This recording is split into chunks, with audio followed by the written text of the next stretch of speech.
Chapter 2.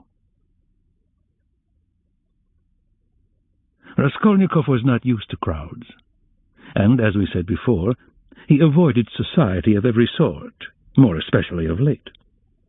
But now, all at once, he felt a desire to be with other people. Something new seemed to be taking place within him, and with it he felt a sort of thirst for company.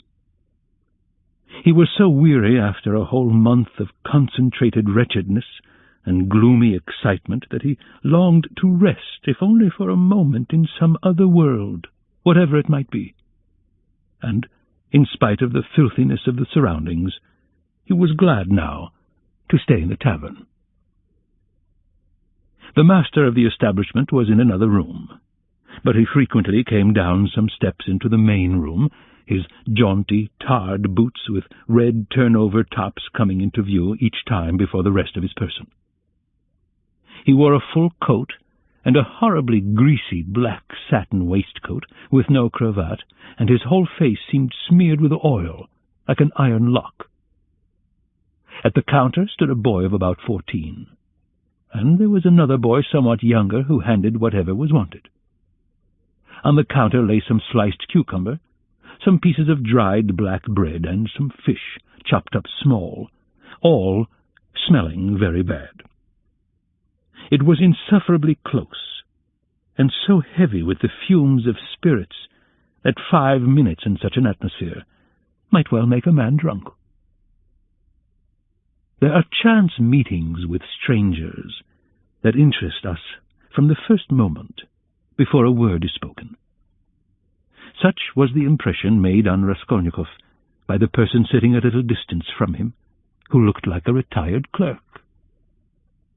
The young man often recalled this impression afterwards, and even ascribed it to presentiment. He looked repeatedly at the clerk, partly, no doubt, because the latter was staring persistently at him, obviously anxious to enter into conversation. At the other persons in the room, including the tavern-keeper, the clerk looked as though he were used to their company, and weary of it, showing a shade of condescending contempt for them as persons of station and culture inferior to his own, with whom it would be useless for him to converse. He was a man over 50, bald and grizzled, of medium height, and stoutly built. His face, bloated from continual drinking, was of a yellow, even greenish tinge, with swollen eyelids out of which keen reddish eyes gleamed like little chinks. But there was something very strange in him. There was a light in his eyes, as though of intense feeling. Perhaps there were even thought and intelligence. But at the same time there was a gleam of something like madness. He was wearing an old and hopelessly ragged black dress coat, with all its buttons missing except one, and that one he had buttoned, evidently clinging to this last trace of respectability. A crumpled shirt-front, covered with spots and stains, protruded from his canvas waistcoat. Like a clerk, he wore no beard nor moustache, but had been so long unshaven that his chin looked like a stiff greyish brush. And there was something respectable and like an official about his manner, too. But he was restless.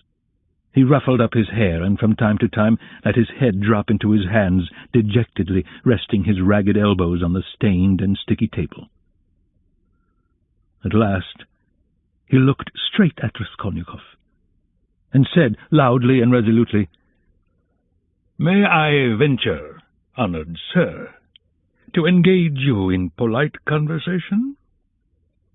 Forasmuch as, though your exterior would not command respect, my experience admonishes me that you are a man of education, and not accustomed to drinking.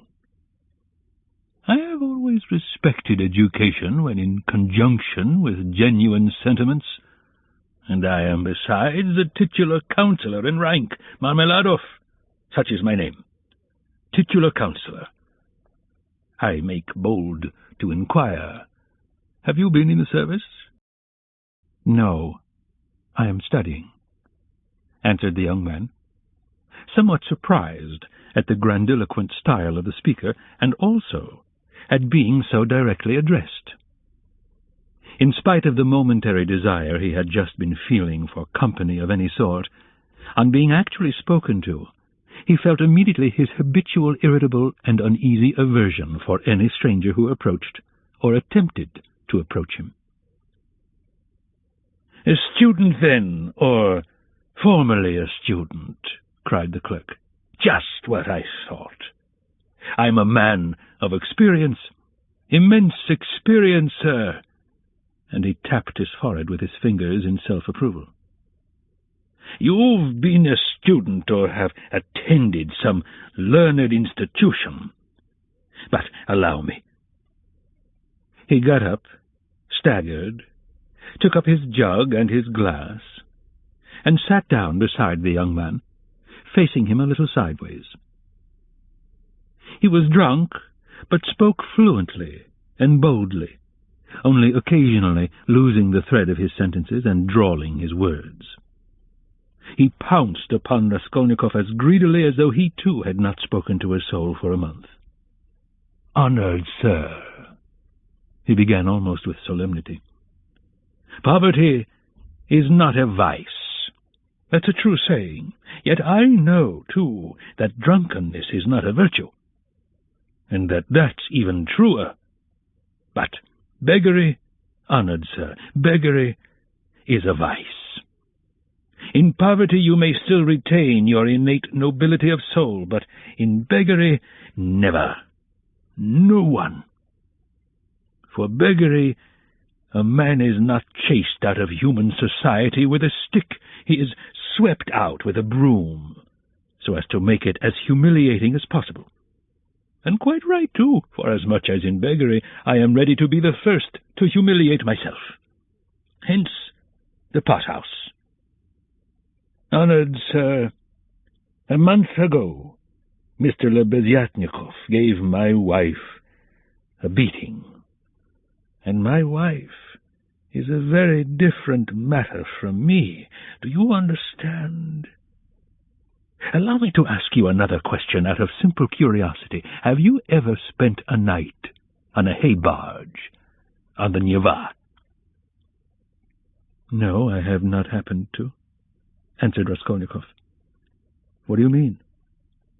"Well, I've just come from one, and it's the 5th night I've slept so." He filled his glass, emptied it, and paused. Bits of hay were, in fact, clinging to his clothes and sticking to his hair. It seemed quite probable that he had not undressed or washed for the last 5 days. His hands, particularly, were filthy. They were fat and red, with black nails. His conversation seemed to excite a general, though languid, interest. The boys at the counter fell to sniggering. The innkeeper came down from the upper room, apparently on purpose to listen to the funny fellow, and sat down at a little distance, yawning lazily, but with dignity. Evidently Marmeladov was a familiar figure here, and he had most likely acquired his weakness for high-flown speeches from the habit of frequently entering into conversation with strangers of all sorts in the tavern.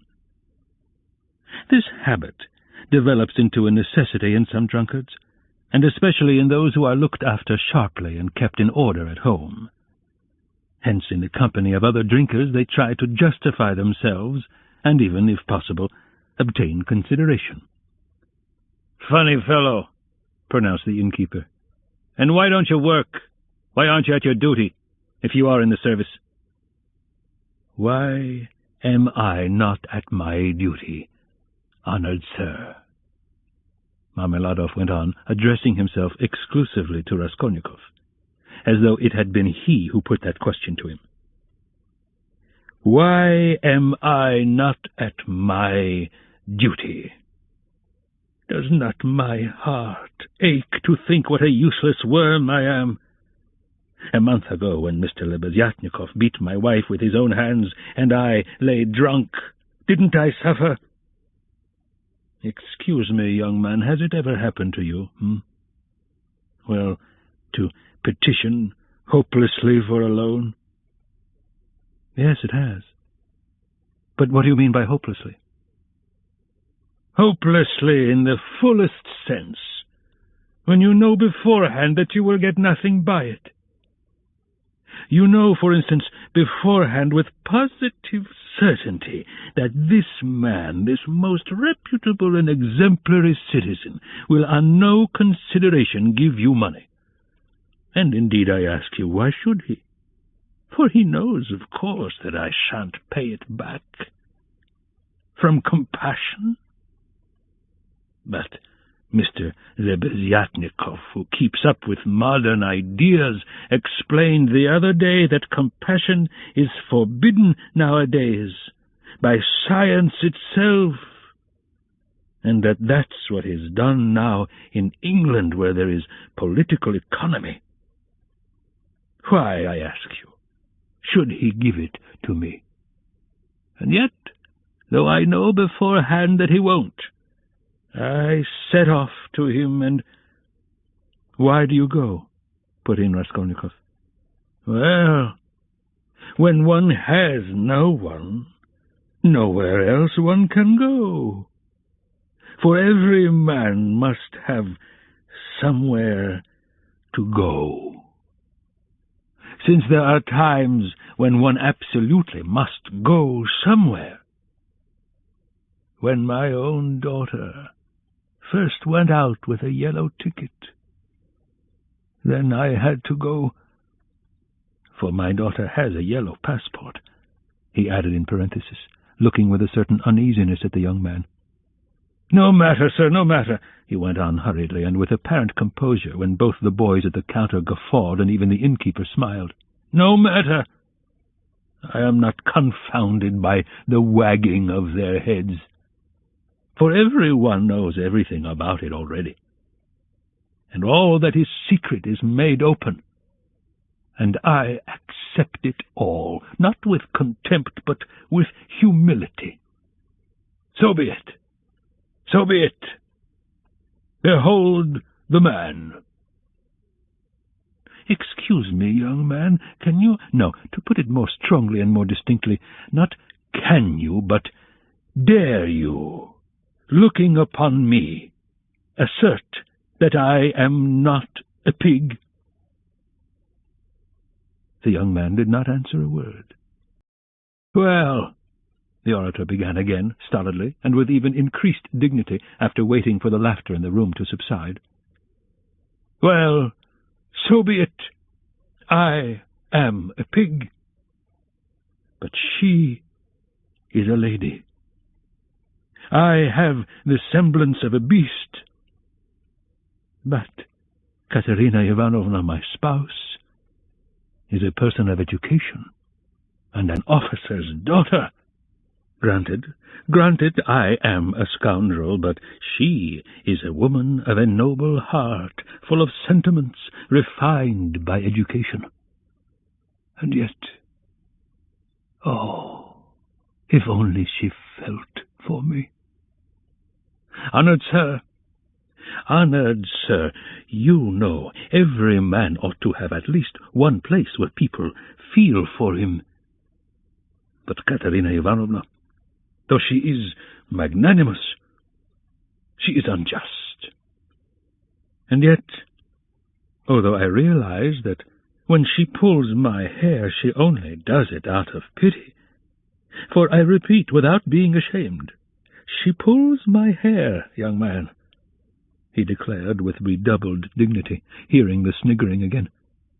But, my God, if she would but once—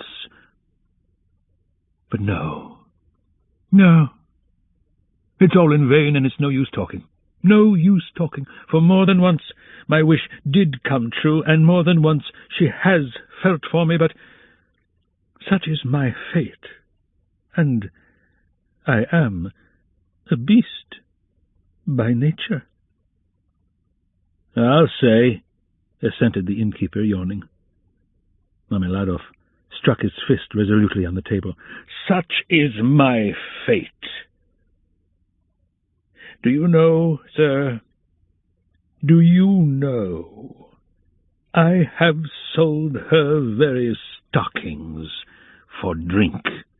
Not her shoes. That would be more or less in the order of things, but her stockings I have sold for drink. Her mohair shawl I sold for drink. A present to her long ago, her own property, not mine. And we live in a cold room, and she caught cold this winter and has begun coughing and spitting blood, too. We have 3 little children, and Katerina Ivanovna is at work from morning till night. She is scrubbing and cleaning and washing the children, for she's been used to cleanliness from a child. But her chest is weak, and she has a tendency to consumption, and I feel it. Do you suppose I don't feel it? And the more I drink, the more I feel it. That's why I drink, too. I try to find sympathy and feeling in drink. I drink so that I may suffer twice as much." And as though in despair, he laid his head down on the table. "Young man," he went on, raising his head again, "in your face I seem to read some trouble of mind. When you came in, I read it. And that was why I addressed you at once, for in unfolding to you the story of my life, I do not wish to make myself a laughing-stock before these idle listeners, who indeed know all about it already. But I am looking for a man of feeling and education.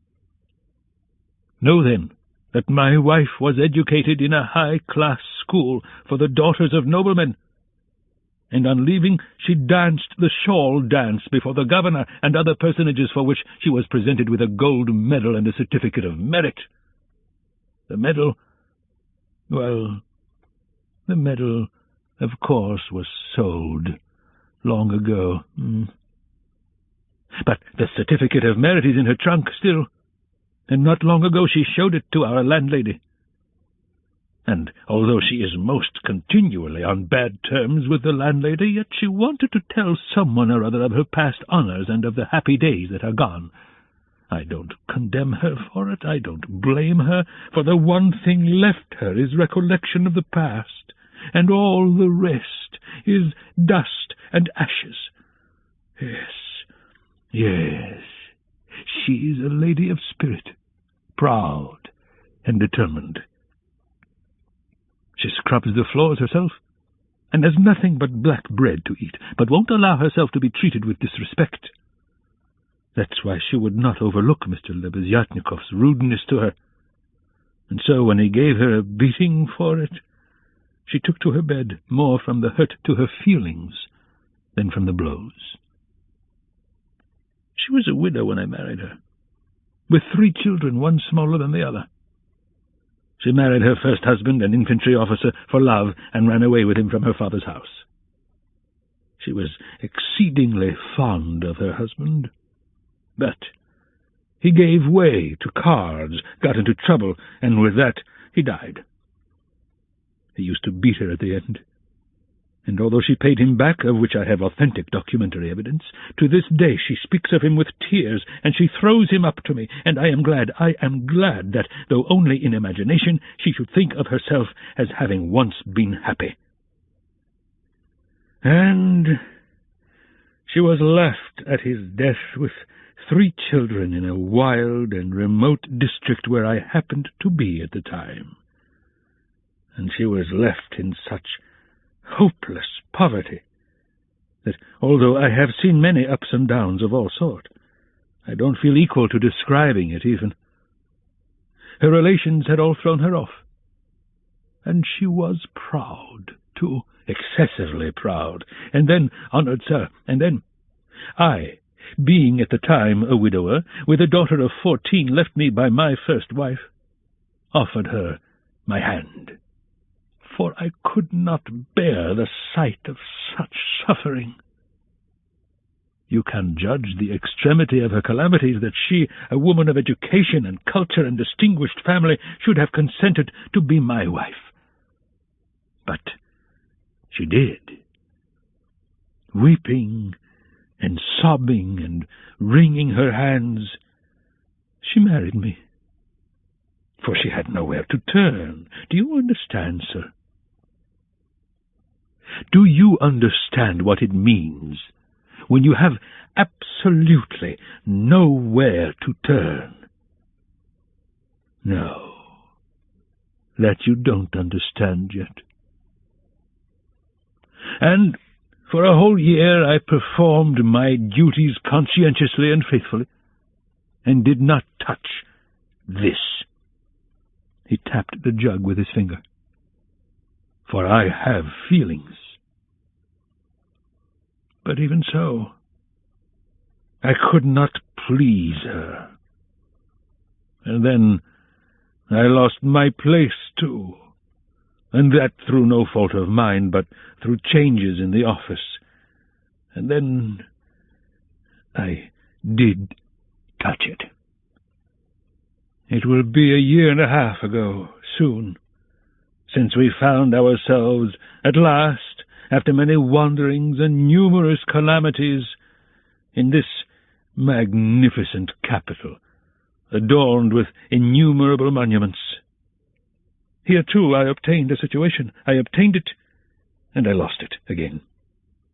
Do you understand? This time it was through my own fault I lost it, for my weakness had come out.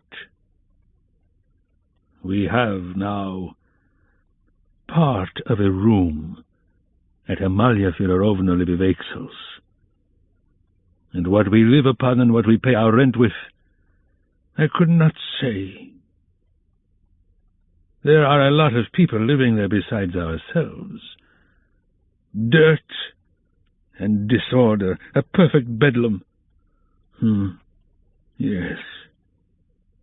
And meanwhile, my daughter, by my first wife, has grown up, and what my daughter has had to put up with from her stepmother whilst she was growing up, I won't speak of. For although Katerina Ivanovna is full of generous feelings, she is a spirited lady, irritable and short-tempered. Yes, it's no use going over that. Sonia, as you may well fancy, has had no education. I did make an effort 4 years ago to give her a course of geography and universal history, but as I was not very well up in those subjects myself, and we had no suitable books, and what books we had... Anyway, we have not even those now, so all our instruction came to an end. We stopped at Cyrus of Persia.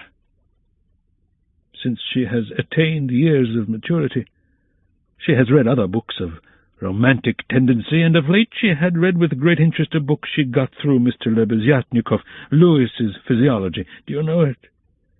And even recounted extracts from it to us. And that's the whole of her education. And now, may I venture to address you, honored sir, on my own account with a private question?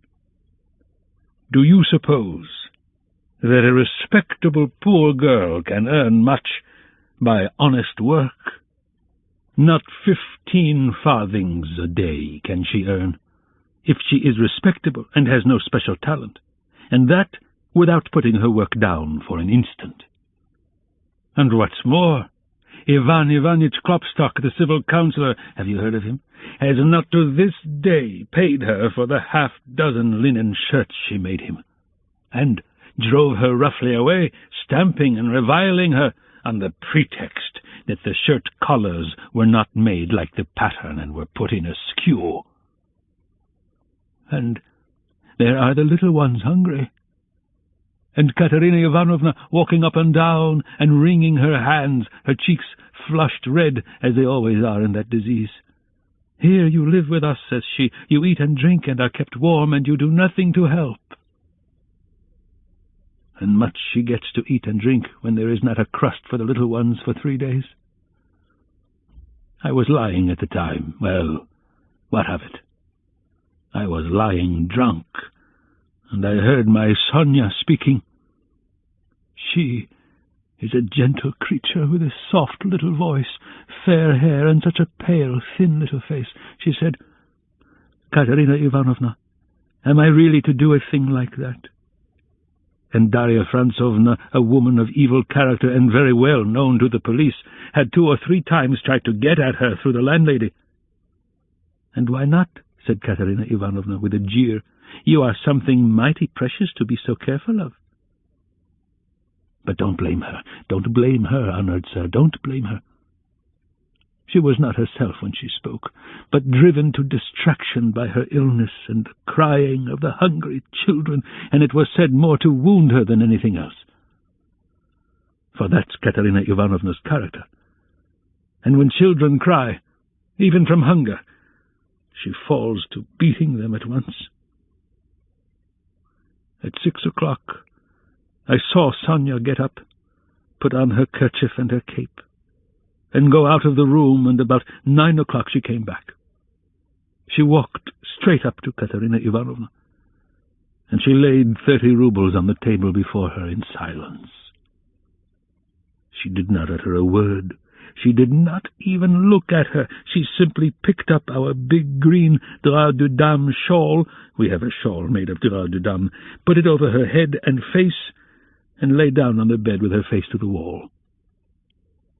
Only her little shoulders and her body kept shuddering. And I went on lying there just as before. And then I saw, young man, I saw Katerina Ivanovna, in the same silence, go up to Sonia's little bed. She was on her knees all the evening, kissing Sonia's feet, and would not get up. And then they both fell asleep in each other's arms, together, yes. And I lay drunk. Marmeladov stopped short, as though his voice had failed him. Then he hurriedly filled his glass, drank, and cleared his throat. "Since then, sir," he went on after a brief pause, "since then, owing to an unfortunate occurrence, and through information given by evil-intentioned persons, in all of which Darya Frantsovna took a leading part, on the pretext that she had been treated with want of respect, since then, my daughter, Sofya Semyonovna, has been forced to take a yellow ticket, and owing to that she is unable to go on living with us. For our landlady, Amalia Fyodorovna, would not hear of it, though she had backed up Darya Frantsovna before. And Mr. Lebezyatnikov, too.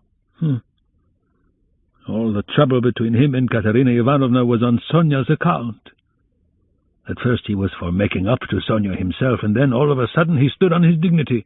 'How,' said he, 'can a highly educated man like me live in the same rooms with a girl like that?' And Katerina Ivanovna would not let it pass. She stood up for her. And so that's how it happened. And Sonia comes to us now, mostly after dark. She comforts Katerina Ivanovna and gives her all she can. She has a room at the Kapernaumovs, the tailors. She lodges with them. Kapernaumov is a lame man with a cleft palate, and all of his numerous family have cleft palates too. And his wife, too, has a cleft palate. They all live in one room. But Sonia has her own, partitioned off. Yes. Very poor people. And all with cleft palates. Yes. Then I got up in the morning and put on my rags, lifted up my hands to heaven, and set off to His Excellency Ivan Afanasyevich. His Excellency Ivan Afanasyevich. Do you know him? No? Well, then it's a man of God you don't know. He is wax. Wax before the face of the Lord, even as wax melteth. His eyes were dim when he heard my story. Marmeladov, once already you have deceived my expectations. I'll take you once more on my own responsibility. That's what he said. Remember, he said, and now you can go. I kissed the dust at his feet, in thought only, for in reality he would not have allowed me to do it, being a statesman and a man of modern political and enlightened ideas. I returned home, and when I announced that I'd been taken back into the service and should receive a salary, heavens, what a to-do there was! Marmeladov stopped again, in violent excitement. At that moment a whole party of revellers, already drunk, came in from the street, and the sounds of a hired concertina and the cracked piping voice of a child of 7 singing the Hamlet were heard in the entry. The room was filled with noise. The tavern-keeper and the boys were busy with the newcomers. Marmeladov, paying no attention to the new arrivals, continued his story. He appeared by now to be extremely weak, but as he became more and more drunk, he became more and more talkative. The recollection of his recent success in getting the position seemed to revive him, and was positively reflected in a sort of radiance on his face. Raskolnikov listened attentively. "That was 5 weeks ago, sir. Yes. As soon as Katerina Ivanovna and Sonia heard of it, mercy on us, it was as though I stepped into the kingdom of heaven. It used to be, you can lie like a beast, nothing but abuse. Now they are walking on tiptoe, hushing the children. Semyon Zakharovich is tired with his work at the office. He is resting. Shh!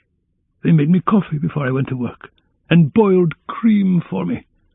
They began to get real cream for me. Do you hear that? And how they managed to get together the money for a decent outfit, 11 rubles, 50 kopecks, I can't guess. Boots, cotton shirt fronts, most magnificent, a uniform they got up all in splendid style for 11 rubles and a half. The first morning I came back from the office, I found Katerina Ivanovna had cooked 2 courses for dinner, soup and salt meat with horseradish, which we had never dreamed of till then. She had not any dresses, none at all, but she dressed up as though she were going on a visit.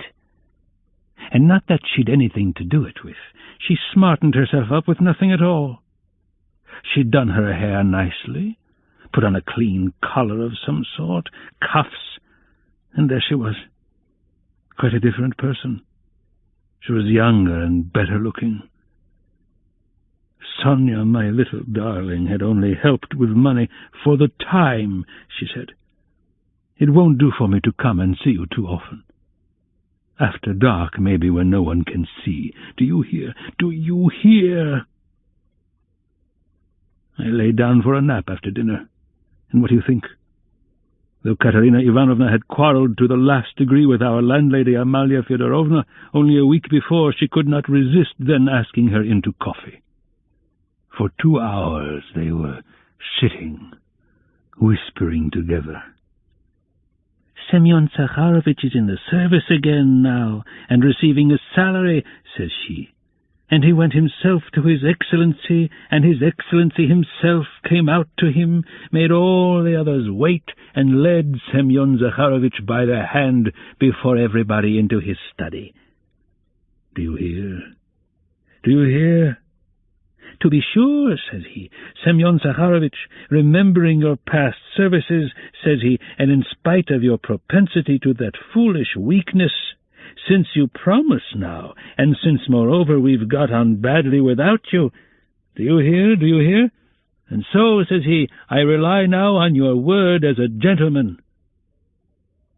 And all that, let me tell you, she has simply made up for herself, and not simply out of wantonness, for the sake of bragging. No. She believes it all herself. She amuses herself with her own fancies. Upon my word, she does. And I don't blame her for it. No, I don't blame her.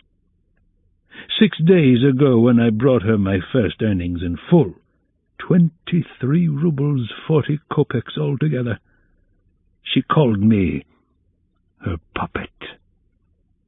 "Puppet," said she, "my little puppet." And when we were by ourselves, you understand, you would not think me a beauty, you would not think much of me as a husband, would you? Well, she pinched my cheek. "My little puppet," said she. Marmeladov broke off, tried to smile, but suddenly his chin began to twitch. He controlled himself, however. The tavern, the degraded appearance of the man, the 5 nights in the hay barge, and the pot of spirits, and yet this poignant love for his wife and children bewildered his listener. Raskolnikov listened intently, but with a sick sensation. He felt vexed that he had come here. "Honored sir," cried Marmeladov, recovering himself.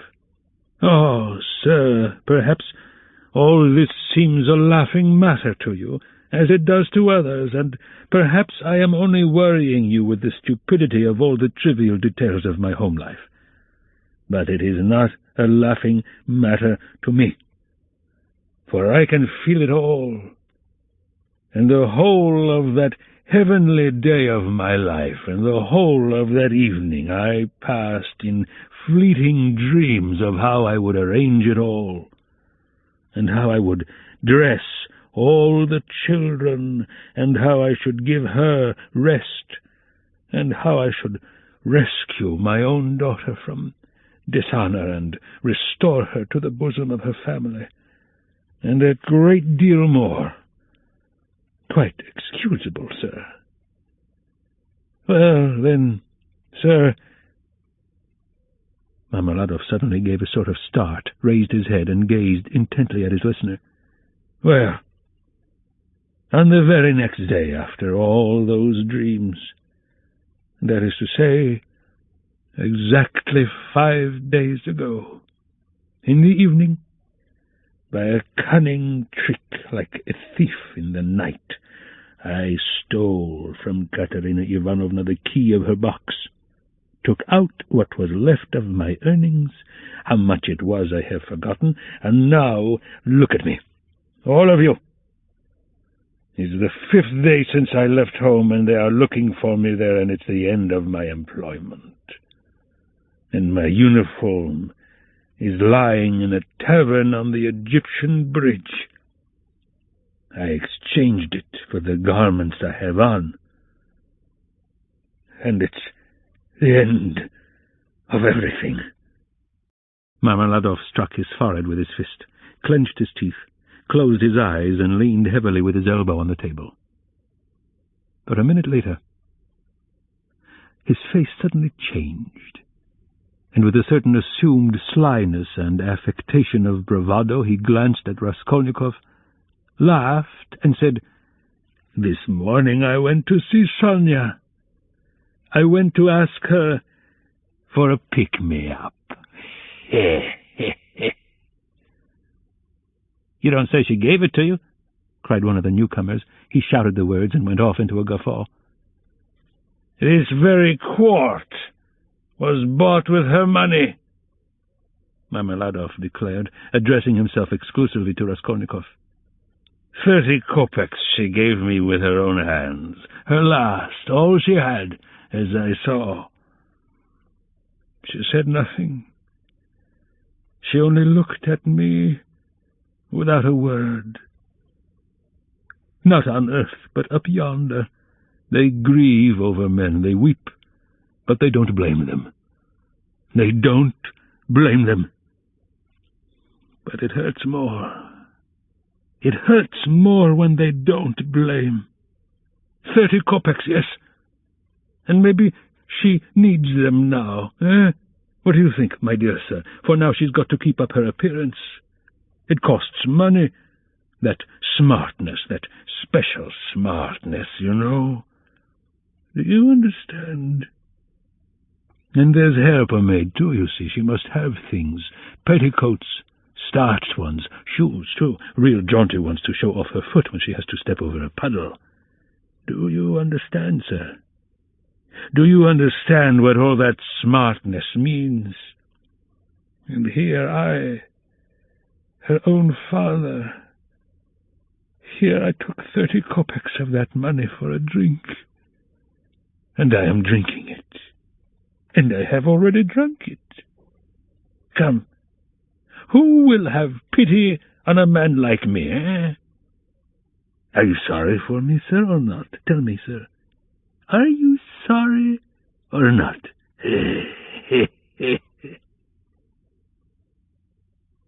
He would have filled his glass, but there was no drink left. The pot was empty. "What are you to be pitied for?" shouted the tavern-keeper, who was again near them. Shouts of laughter and even oaths followed. The laughter and the oaths came from those who were listening, and also from those who had heard nothing but were simply looking at the figure of the discharged government clerk. "To be pitied? Why am I to be pitied?" Ameladov suddenly declaimed, standing up with his arm outstretched as though he had been only waiting for that question. "Why am I to be pitied, you say? Yes. There's nothing to pity me for. I ought to be crucified. Crucified on a cross, not pitied. Crucify me, O Judge, crucify me, but pity me. And then I will go of myself to be crucified, for it's not merrymaking I seek, but tears and tribulation. Do you suppose, you that sell, that this pint of yours has been sweet to me? It was tribulation I sought at the bottom of it. Tears and tribulation, and have found it, and I have tasted it.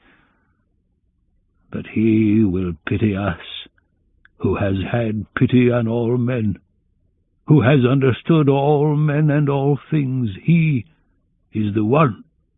He, too, is the judge.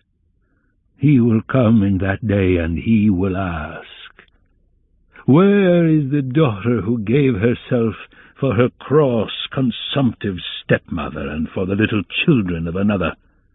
Where is the daughter who had pity upon the filthy drunkard, her earthly father, undismayed by his beastliness? And he will say, come to me. I have already forgiven thee once. I have forgiven thee once. Thy sins, which are many, are forgiven thee, for thou hast loved much. And he will forgive, my Sonia. He will forgive, I know it. I felt it in my heart when I was with her just now. And he will judge and will forgive all, the good and the evil, the wise and the meek. And when he has done with all of them, then he will summon us. You too, come forth, he will say. Come forth, ye drunkards. Come forth, ye weak ones. Come forth, ye children of shame. And we shall all come forth without shame, and shall stand before him, and he will say unto us, Ye are swine, made in the image of the beast, and with his mark. But come ye also. And the wise ones, and those of understanding, will say, O Lord, why dost thou receive these men? And he will say, This is why I receive them, O ye wise. This is why I receive them, O ye of understanding, that not one of them believed himself to be worthy of this. And he will hold out his hands to us, and we shall fall down before him, and we shall weep, and we shall understand all things. Then we shall understand all. And all will understand, Katerina Ivanovna, even she will understand. Lord, thy kingdom come. And he sank down on the bench exhausted and helpless, looking at no one, apparently oblivious of his surroundings, and plunged in deep thought. His words had created a certain impression. There was a moment of silence. But soon laughter and oaths were heard again. "That's his notion. Talked himself silly. A fine clerk he is."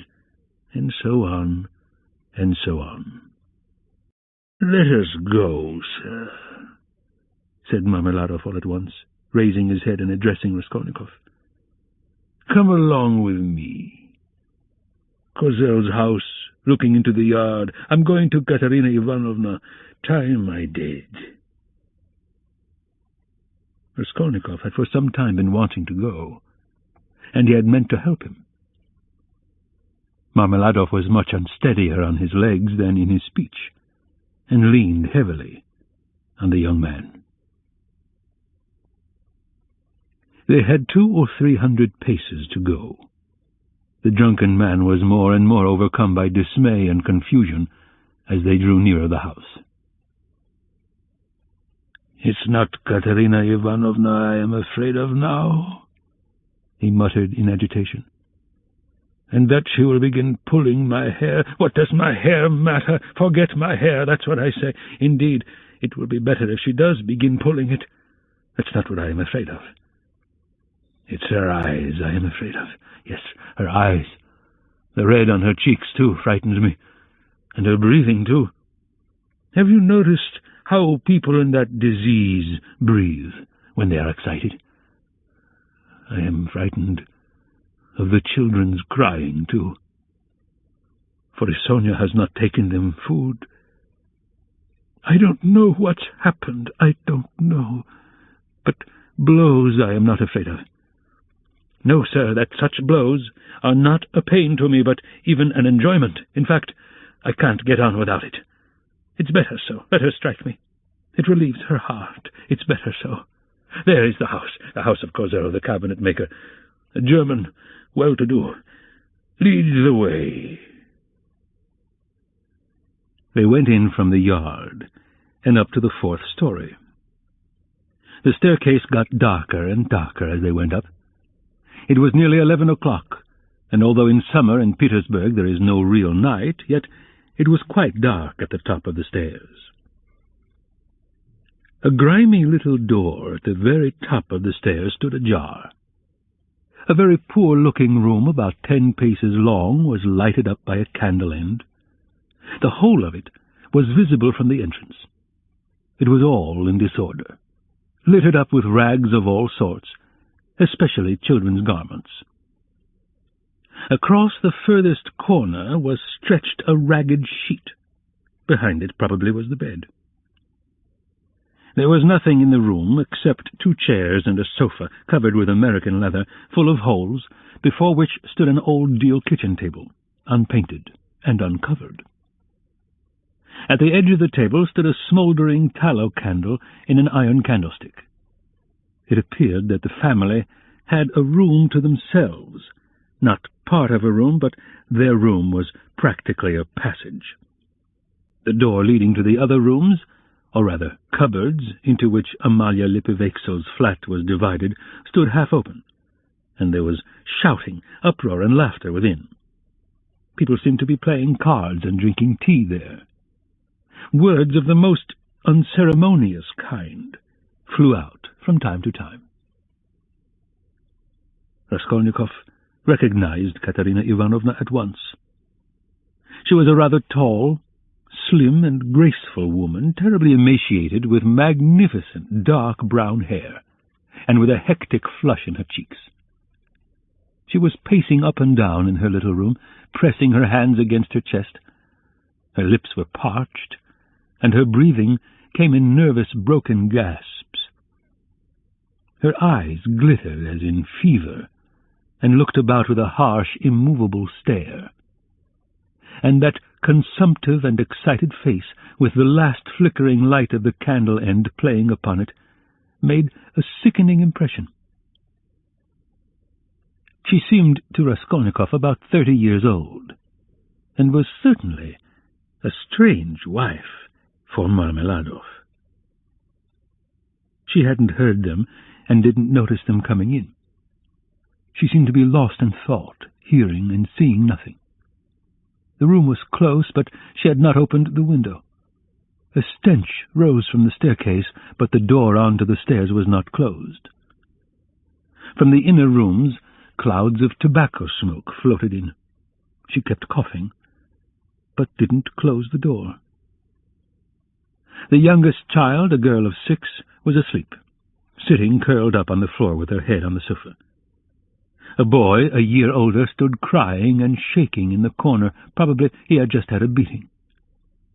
Beside him stood a girl of 9 years old, tall and thin, wearing a thin and ragged chemise with an ancient cashmere pelisse flung over her bare shoulders, long outgrown and barely reaching her knees. Her arm, as thin as a stick, was round her brother's neck. She was trying to comfort him, whispering something to him, and doing all she could to keep him from whimpering again. At the same time, her large, dark eyes, which looked larger still from the thinness of her frightened face, were watching her mother with alarm. Marmeladov did not enter the door, but dropped on his knees in the very doorway, pushing Raskolnikov in front of him. The woman, seeing a stranger, stopped indifferently facing him, coming to herself for a moment and apparently wondering what he had come for. But evidently she decided that he was going into the next room, as he had to pass through hers to get there. Taking no further notice of him, she walked towards the outer door to close it, and uttered a sudden scream on seeing her husband on his knees in the doorway. "Ah!" she cried out in a frenzy. "He has come back! The criminal! The monster! And where's the money? What's in your pocket? Show me! And your clothes are all different. Where are your clothes? Where is the money? Speak!" And she fell to searching him. Marmeladov submissively and obediently held up both arms to facilitate the search. Not a farthing was there. "Where's the money?" she cried. "Mercy on us! Can he have drunk it all? There were 12 silver roubles left in the chest." And in a fury, she seized him by the hair and dragged him into the room. Marmeladov seconded her efforts by meekly crawling along on his knees. "And this is a consolation to me. This does not hurt me, but is a positive consolation. Honored sir," he called out, shaken to and fro by his hair, and even once striking the ground with his forehead. The child, asleep on the floor, woke up and began to cry. The boy in the corner, losing all control, began trembling and screaming, and rushed to his sister in violent terror, almost in a fit. The oldest girl was shaking like a leaf. "He's drunk it! He's drunk it all!" the poor woman screamed in despair. "And his clothes are gone, and they are hungry, hungry!" And wringing her hands, she pointed to the children. "Oh, accursed life! And you! Are you not ashamed?" She pounced all at once upon Raskolnikov. "From the tavern. Have you been drinking with him? You have been drinking with him too. Go away." The young man was hastening away without uttering a word. The inner door was thrown wide open, and inquisitive faces were peering in at it. Coarse, laughing faces, with pipes and cigarettes, and heads wearing caps thrust themselves in at the doorway. Further in could be seen figures in dressing gowns flung open, in costumes of unseemly scantiness, some of them with cards in their hands. They were particularly diverted when Marmeladov, dragged about by his hair, shouted that it was a consolation to him. They even began to come into the room. At last, a sinister, shrill outcry was heard. This came from Amalia Lipovexel herself, pushing her way amongst them and trying to restore order after her own fashion, and for the 100th time to frighten the poor woman by ordering her with coarse abuse to clear out of the room next day. As he went out, Raskolnikov had time to put his hand into his pocket, to snatch up the coppers he had received in exchange for his rouble in the tavern, and to lay them unnoticed on the window. Afterwards, on the stairs, he changed his mind, and would have gone back. "What a stupid thing I've done," he thought to himself. "They have Sonia, and I want it myself." But reflecting that it would be impossible to take it back now, and that in any case he would not have taken it, he dismissed it with a wave of his hand and went back to his lodging. "Sonia wants hair pomade, too," he said as he walked along the street, and he laughed malignantly. "Such smartness costs money. And maybe Sonia herself would be bankrupt today, for there is always a risk, hunting big game, digging for gold. Then they would all be without a crust tomorrow, except for my money. Hurrah for Sonia!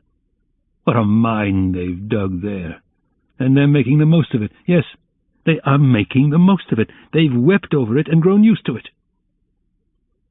Man grows used to everything. The scoundrel." He sank into thought. "And what if I am wrong?" he cried suddenly after a moment's thought. "What if man is not really a scoundrel? Man in general, I mean. The whole race of mankind. Then all the rest is prejudice. Simply artificial terrors. And there are no barriers. And it's all as it should be."